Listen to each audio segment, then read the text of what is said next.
passion of me and my dear friend. I almost called you Ravioli. Her name is Jennifer, but we'll tell you the ravioli story at some point.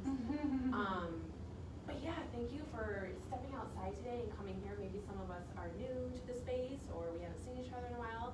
And we're just going to be here to talk about the effects of trauma that we've experienced in our life and what that looks like and what that manifests for us as well. And this is super, super important and special to me as somebody that is living with it very heavily. And I'm going to cry. If it wasn't for Miss Jen here. You never call me Jen because I'm nervous. I know, because I'm getting nervous. Call me Ravioli, so go ahead. I know. But yeah, and this month, really why we wanted to have it on this date is because it's PTSD Awareness Month. So just wanted to bring some awareness to what PTSD is if you're not familiar with post-traumatic stress disorder.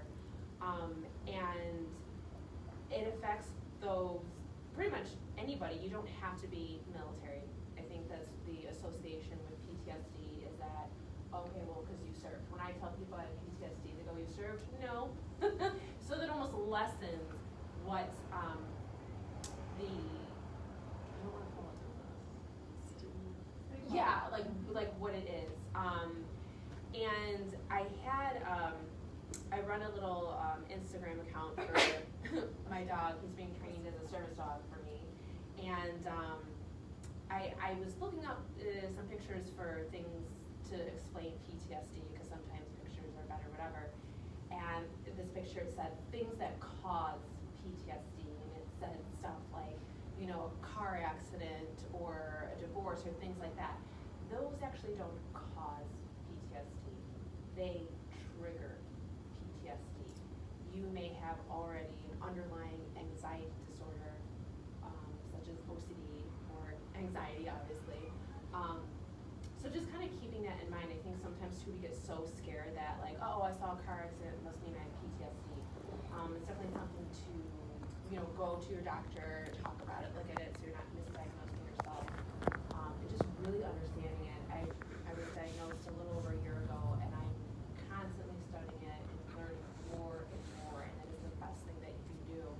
And being here is something that can help. Thank you. So yeah, so Brianne and I met years ago at a faraway land, far from here. And so yeah, so thank you for that. And we're going to do some of the things we're going to touch base on about post-traumatic stress, anxiety, depression, you know, how this all kind of manifests in our body. And we're going to back it up and kind of just give us the definition of what trauma is. But before we do that, just a little bit about myself. Like I said, I'm Jennifer, stay-at-home mom. I actually am a retired social worker.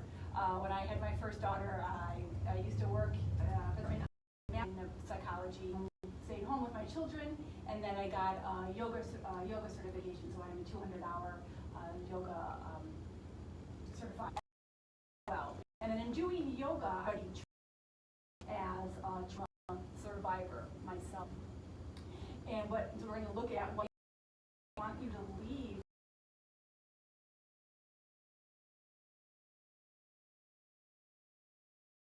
with some practical tools of what you can kind of do to start managing this, and to give you some tools of what ability to feel the full range of emotions and experience. So let's break that down, right? So trauma is deeply distressing and deeply disturbing event. Now, let's say we're walking down the street, and me and Bree are walking down the street, okay, and we see a car accident. I can be like, go home and go, oh, yeah, we just saw a car accident. Like, wow, like everyone was okay, but, oh, okay. Bree can go home and going, oh my goodness, this is, you know, that's a disturbing event for her, right? Or like I'm in a car, how about, you know, for example, living in the household that I have a mentally ill parent. I do. And that parent is still alive. And my sister and I grew up in this household. Same household, right? She's younger than I am, same household. We grew up, and I have some trauma, and she's like, that really didn't faze me, right? So how come it affected me more or differently than it affected her? And and it can. And so we're gonna look into why it does for certain people, not because you're more prone to it, or not because you're weaker, or not because, whatever. It has nothing to do with it, and we'll look at it scientifically and biochemically why it might affect people differently than others living in the same situation, okay? So it overwhelms our ability to cope. So once this event happens, then it overrides our system. And so once it overrides our system, then our system really has a hard time to get itself back. A lot of these traumas are child happened in childhood, so just imagine yourself as an 8-year-old or a 6-year-old or a 9-year-old. You can barely deal with, going to bed early. My kids are like, it's still light out, I don't want to go to bed. I'm like, you're going to bed, right? Versus something traumatic happening to them, someone violating their space, someone coming into their environment. How are they gonna cope with that as an 8-year-old? They don't have the tools yet. Or even as a 12-year-old or a 15-year-old or a 16-year-old woman, people might come into our space, they might violate our space, and even though like, well, I'm not an 8-year-old, I should be able to handle it.